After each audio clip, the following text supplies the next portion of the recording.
चैत्र नवरात्रि में आप सभी को स्वागत है। जय श्री कृष्णा, राधे राधे। दोस्तों, चैत्र नवरात्रि में गलती से भी ये सब्जी कभी मत खाना, वरना माता रानी आपसे हो जाएंगे आएगा नाराज, घर में आएगी कंगाली और गरीबी भी। यदि आप भूल से भी चैत्र नवरात्रि में इन कामों को कर देते हुए हैं, अम्बे रानी जो हमारी वीडियो देख रहे हैं उनके घर में सदैव अपना स्थान बनाए रखना, उनकी झोली खुशियों से भर देना। जय माता दी। भक्तों को इस बार नवरात्रि पूरे 8 दिनों तक चलेगी, यानी 8 दिनों तक नवरात्रि का पर्व मनाया जाएगा। आएगा ना एक भी दिन कम, एक भी दिन ज्यादा, पूरे 8 दिनों तक चलेगी। माता वैष्णव की पूजा, मां शेरावाली की विशेष रूप से पूजा साधना की जाएगी।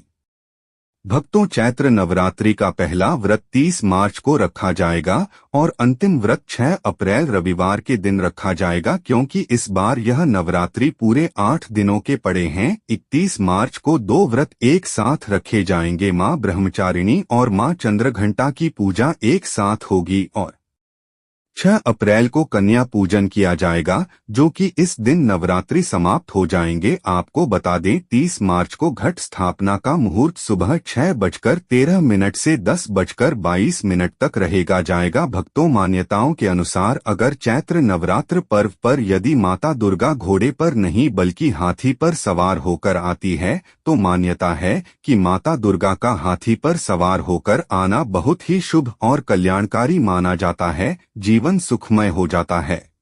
भक्ति का भरपूर लाभ भक्त जनों को मिलता है, दिल को सुकून मिलता है। माता वैष्णो भरपूर आशीर्वाद देती है भक्तों। तो चलिए अब जान से है नवरात्रि में कौन कौन सी सब्जी नहीं खाना चाहिए और कौन कौन सी सब्जी खाना चाहिए और कौन सा फल खाने से व्रत टूट जाता है। आइए जानते हैं नवरात्रि में क्या खाएं और क्या नहीं खाएं और क्या पीना चाहिए और कौन सा फल खाना विशेष और शुभकारी माना गया है। आज हम आपको विस्तार से बताएंगे, लेकिन आगे बढ़ने से पहले कमेंट बॉक्स में अपनी राशि जरूर डाल दीजिए जाएगा। यदि हमारे पास आपकी राशि के अनुसार कोई उपाय होगा तो वहां आकर हम आपके कमेंट का रिप्लाई में बता देंगे, ताकि आपको राशि के अनुसार फल प्राप्त होगा। राशि के अनुसार किया गया कार्य बहुत ही शुभ माना जाता है। माया वैष्णो रानी बहुत प्रसन्न होती है। कमेंट में लिखें, माता रानी आपका स्वागत है हमारे घर में जय माता रानी। दोस्तों, शास्त्रों के अनुसार बताए गए व्रत किसी भी प्रकार के क्यों न हो, उनसे जुड़े पालन का नियम करना अति आवश्यक माना जाता है, क्योंकि जो मन के मुताबिक किया जाए आया वह संघर्ष नहीं कहलाता। कहा जाता है कि मनोकामना को पूर्ण करने के लिए थोड़ा सा संघर्ष यानी कि तपस्या तो करनी ही पड़ती है। इसीलिए ऐसी मान्यता है कि व्रत को पूर्ण विधि विधान से किया जाना चाहिए, तब आपको व्रत का पूर्ण लाभ फल प्राप्त होता है। अति उत्तम और शीघ्र दीर्घायु वरदान प्राप्त होता है। आपकी सभी मनोकामनाएं शीघ्र मैया रानी पूर्ण करती है।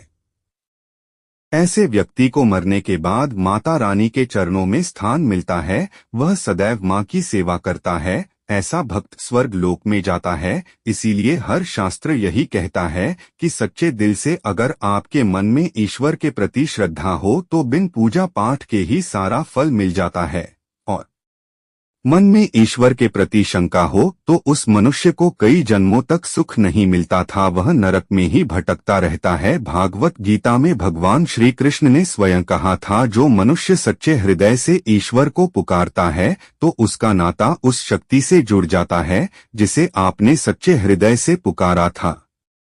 लिए भगवान भी कहते हैं कि सच्चे हृदय से ही ईश्वर को पुकारो तो वह आपकी हर मनोकामना को पूर्ण करते हैं। भक्तों, कई लोग ऐसे हैं जो भगवान के सामने घंटों पूजा पाठ करते हैं तथा रोते हैं, फिर भी भगवान उनकी कभी नहीं सुनता था। दरअसल जब आप सच्चे मन से ईश्वर को पुकारते ही नहीं है तो भला वह आपकी पुकार कैसे सुनेंगे। भक्तों, तो यह तो थी वह बातें जो भक्त और भगवान के बीच की है।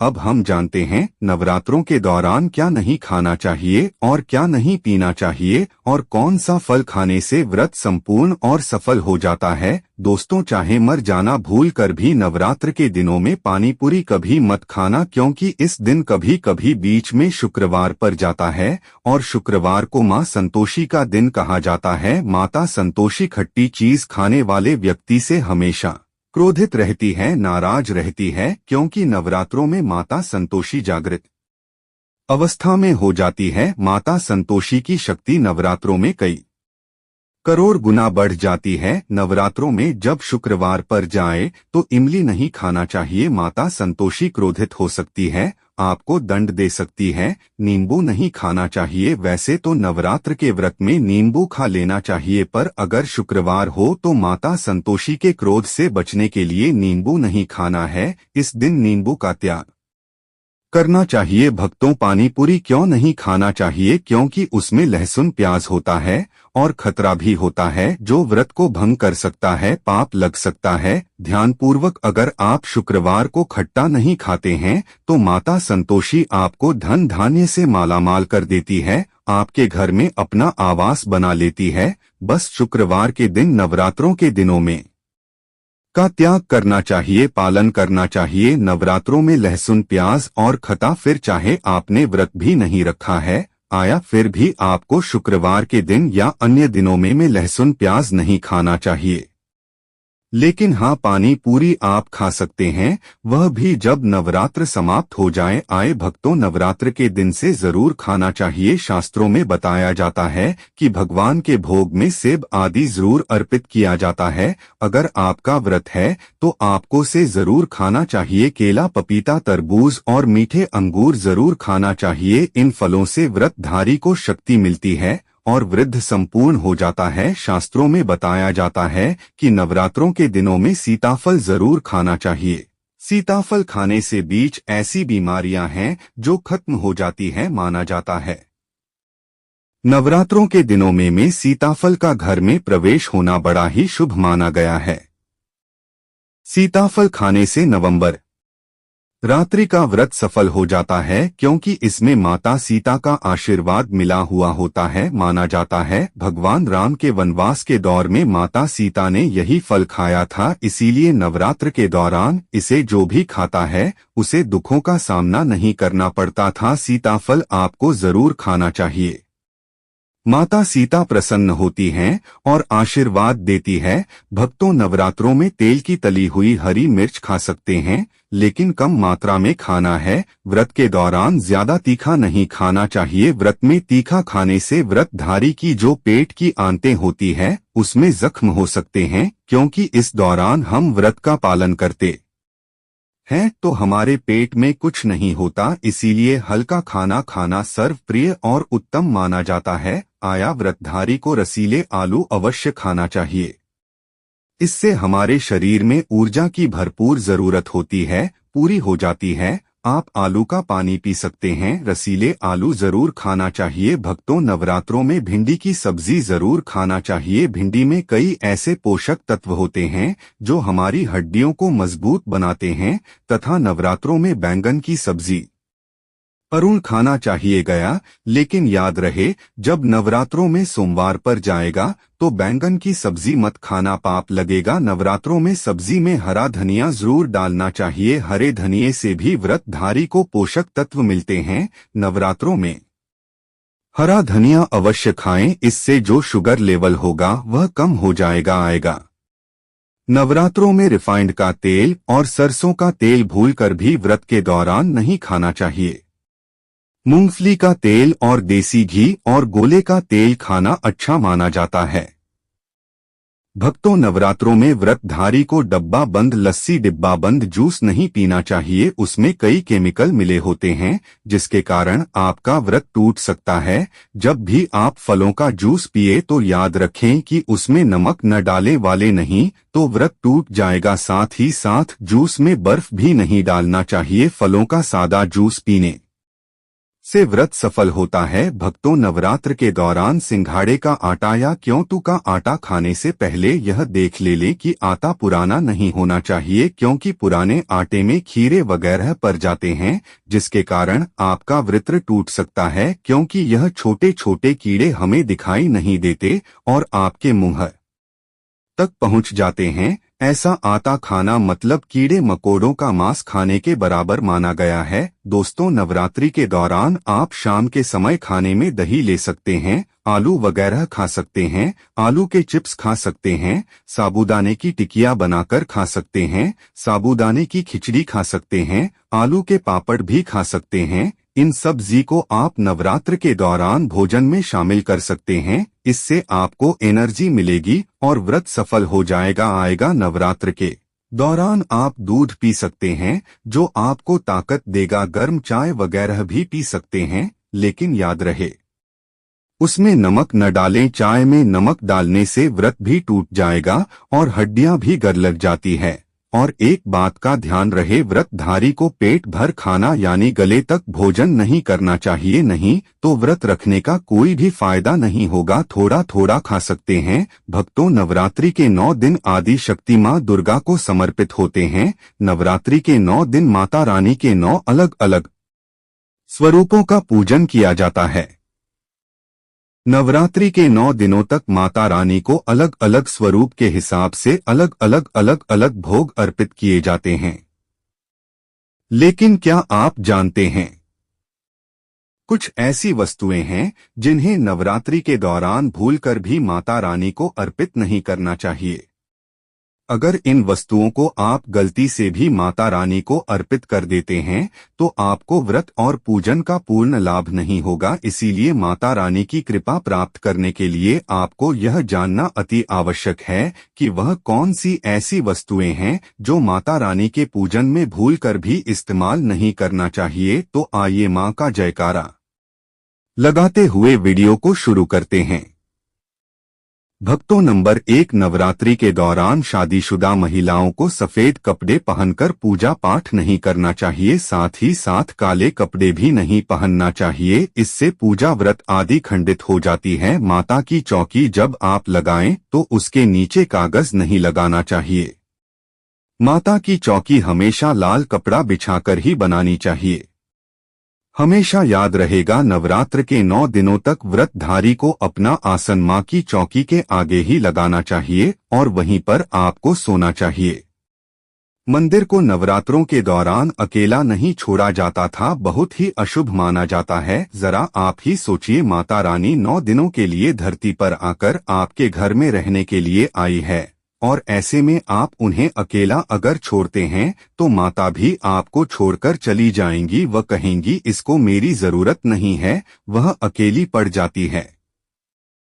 इसीलिए माता के पास में ही सोना चाहिए। भक्तों, नंबर 2, नारियल हिंदू धर्म में नारियल को समृद्ध धन, श्रद्धा और सम्मान का सूचक माना जाता है। नारियल को श्रीफल भी कहा जाता है। नारियल को सुख समृद्धि में वृद्धि करने वाला माना जाता है। नारियल का हर मांगलिक कार्य में विशेष महत्व होता है। जैसे कि आप सब ही जानते हैं कि माता रानी के कई मंदिरों में नारियल से बलि भी दी जाती है और माता रानी के पूजन में नारियल का इस्तेमाल हम सभी करते हैं। खासकर कलश की स्थापना नारियल रखकर ही की जाती है। माता रानी के पूजन में हम नारियल इस्तेमाल करते समय कुछ गलतियां कर बैठते हैं। दोस्तों, नारियल कई प्रकार के होते हैं, एक हरा दूसरा सूखा जिसके अंदर पानी होता है। माता रानी के पूजन में सदैव पानी वाला और जटा वाला नारियल ही इस्तेमाल करेगा। नारियल पूर्ण होना चाहिए, नारियल चटका हुआ या टूटा हुआ नहीं होना चाहिए, क्योंकि साबुत नारियल ही पूर्ण और पवित्रता का प्रतीक होता है। साबुत नारियल ही सुख समृद्धि का प्रतीक होता है। साबुत नारियल को ही श्रीफल यानी कि मां लक्ष्मी का फल कहा जाता है। नवरात्रि में माता रानी के कलश की स्थापना करते समय में जटा वाला यानी पानी वाला नारियल ही कलश पर स्थापित करना चाहिए। साथ ही यह ध्यान रखना चाहिए कि नारियल को सदैव कलश के ऊपर लेटा कर रखना चाहिए।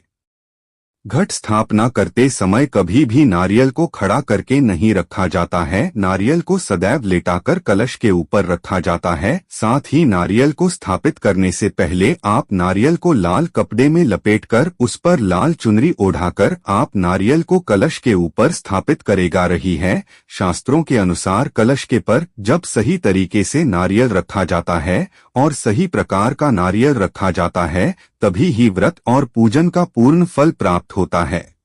यह भी ध्यान रहे कि महिलाएं माता रानी को नारियल अर्पित कर सकती हैं, लेकिन कभी भी माता रानी के सामने नारियल को भूलकर भी न तोड़े, क्योंकि नारियल बीज रूप होता है और स्त्रियां बीज रूप से ही शिशु को जन्म देती थी। इसीलिए कभी भी महिलाओं को नारियल नहीं तोड़ना चाहिए। भक्तों, नंबर 3 ही नहीं, लौंग हम सभी माता रानी के पूजन में इस्तेमाल करते हैं, लेकिन लौंग का इस्तेमाल करते समय एक बहुत बड़ी गलती कर बैठते हैं।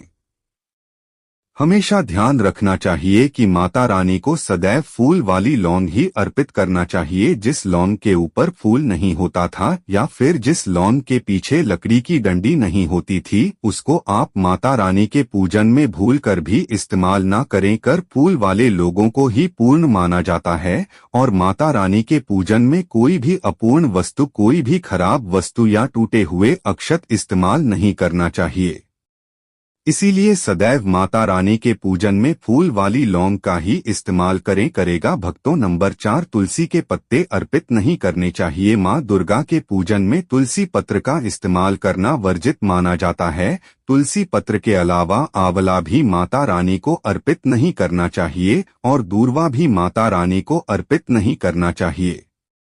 ये दूर्वा भगवान श्री गणेश को अति प्रिय है। नवरात्रि में आप भगवान गणेश को दूर्वा अर्पित कर सकते हैं। भगवान विष्णु जी को तुलसी के पत्ते अवश्य अर्पित कर सकते हैं, लेकिन माता रानी को भूलकर भी तुलसी के पत्ते या दूर्वा अर्पित न करें। माता रानी को सफेद फूल भी अर्पित न करें। माता रानी को सदैव लाल रंग के फूल अर्पित कीने चाहिए। लाल रंग के फूल माता रानी को अति प्रिय है। खासकर माता को गुड़हल और कमल के फूल अति प्रिय है। शास्त्रों में बताया जाता है कि घर में माता रानी की 2 या 3 मूर्तियां या फोटो नहीं होने चाहिए। इस बात का भी विशेष ध्यान रखें कि माता रानी के पूजन में कोई भी खंडित चीज इस्तेमाल न करें, जैसे कि चटका हुआ या टूटा हुआ दीपक या फिर चटका हुआ कोई वतंत्रता। साथ ही यह भी ध्यान रहे कि लोहे की और प्लास्टिक के बर्तन तक आप माता रानी के पूजन में इस्तेमाल न करें, क्योंकि प्लास्टिक के बर्तन हड्डियों के पाउडर से मिलकर बनते हैं। ऐसा न करेगा। ऐसे बर्तनों को माता रानी के पूजन से सदैव दूर रखें। माता रानी को जो पुष्प अर्पित कर रहे हैं उन्हें सूंघे नहीं। सूखे हुए फूल या गिरे हुए फूल या फिर मुरझाए हुए फूल माता को अर्पित न करें। भक्तों, आपको पसंद आई होगी तो एक लाइक जरूर करें। धन्यवाद।